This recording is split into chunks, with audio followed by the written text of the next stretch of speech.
5 strašidelných hororov, po ktorých sa budete bať.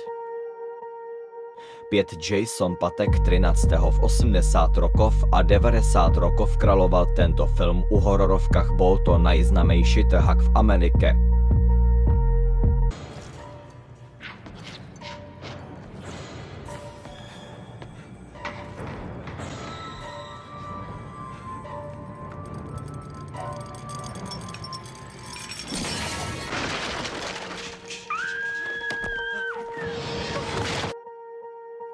Štírka Halloween. Tento horor je o maske, ktorá zabíja ľudí so svojím nožom a oblikom. Tento muž s maskou naháňa strachu. Ľudia sa na tento trhák veľmi tešia.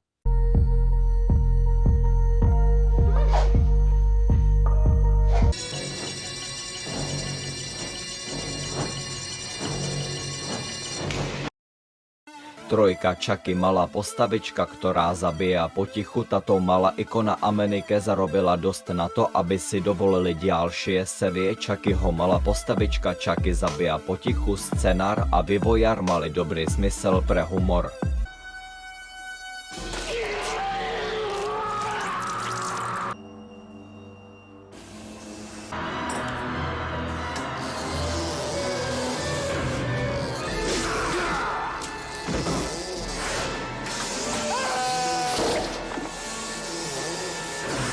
Dvojka Nočná mora v Elm Street. Freddy Krueger, herec, ktorý vynašiel trend u hororoviek. Freddy Krueger je popalený až na kost, predstavuje chlapa, ktorý berie sny druhým a zabíja ich v sne.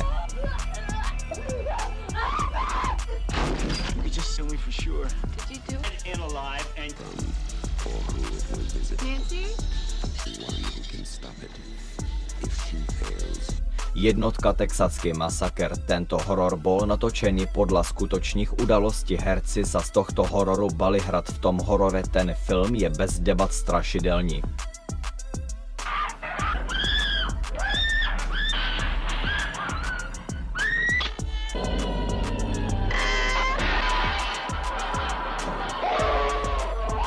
Už sa blížeme na konci, budem vám vďační za každý like a odber.